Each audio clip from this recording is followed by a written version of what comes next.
আসসালামু আলাইকুম বন্ধুরা, আমরা অনেকেই চাই যে মোবাইল দিয়ে পিয়ানো দিয়ে কিভাবে আমার সোনার বাংলা আমি তোমায় ভালোবাসি অর্থাৎ আমাদের যে জাতীয় সঙ্গীতটি রয়েছে সেটার কিভাবে সুর তোলা যায়।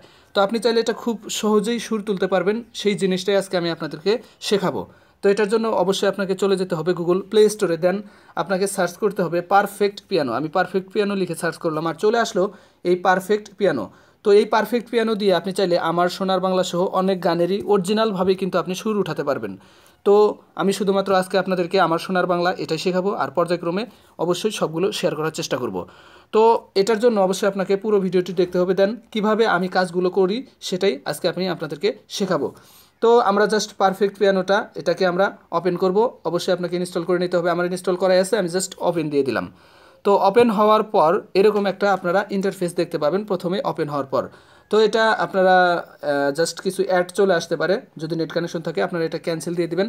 তারপর আপনাকে যেটা করতে হবে সেটা হচ্ছে যে এখান থেকে আপনারা চাইলে বিভিন্ন ধরনের কিবোর্ড সিলেক্ট করে নিতে পারবেন। তো আমরা আজকে এই কিবোর্ডটা দিয়েই শুরু করব এবং কিভাবে আমার সোনার বাংলা তোলা যায় সুরটা সেটাই শিখব। তো চলুন দেখা যাক।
তো বন্ধুরা, আপনারা হয়তোবা এটা দেখে ভাবতেছেন যে এত তাড়াতাড়ি করলো, আসলে আমরা কিন্তু এটা পারবো না, তাই না?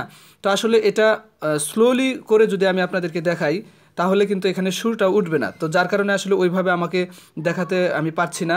তো আমি জাস্ট আপনাদেরকে শুধুমাত্র আমার সোনার বাংলা আমি তোমায় ভালোবাসি এইটুকু একটু স্লো মোশনে আমি আপনাদেরকে একটু দেখিয়ে দিচ্ছি। চলুন সেটা দেখা আসা যাক। প্রথমে আপনাদেরকে এখানে চাপ দিতে হবে E5, তারপর E5, তারপর আবারও D5, তারপর আবার E5, তারপর D5, তারপর C5, তারপর BA, তারপর CF। দেখেন আমি কিন্তু বলতেই পারছি না, আপনারা একটু মনোযোগ সহকারে দেখুন এবং আমি কিভাবে কিবোর্ডগুলো চাপছি সেটা একটু খেয়াল করে দেখুন। আর আপনারা যদি এটা বারবার কন্টিনিউ করতে থাকেন দেখবেন যে নিজে নিজে কিন্তু এটা শিখে যেতে পারবেন। হ্যাঁ, তো জাস্ট আমি আপনাদেরকে শুধুমাত্র একটু দেখালাম, আপনারা যদি এখন নিজে চেষ্টা করতে থাকেন তাহলে যদি আপনি একজন পিয়ানো প্রেমিক হয়ে থাকেন 100% আপনি শিখতে পারবেন। তো এটার জন্য অবশ্যই আপনাকে কঠোর সাধনা করতে হবে। তো বন্ধুরা, এরপরে আমরা আরও বিভিন্ন গান নিয়ে এই ধরনের পিয়ানো বাজানো শিখব। এবং আপনারা যদি কোনো গানের রিকোয়েস্ট থাকে যে ভাইয়া আমরা এই গানটা দিয়ে আসলে আমরা পিয়ানো শিখতে চাই, তাহলে কিন্তু আমরা সেটাও আপনাদেরকে শিখিয়ে দিতে পারবো। তো সেটাও অবশ্যই কমেন্ট করে জানাবেন। আর এমনই সব ভিডিও দেখতে আমাদের সাথে অবশ্যই সাবস্ক্রাইব করে সঙ্গেই থাকবেন। ধন্যবাদ, ভালো থাকবেন।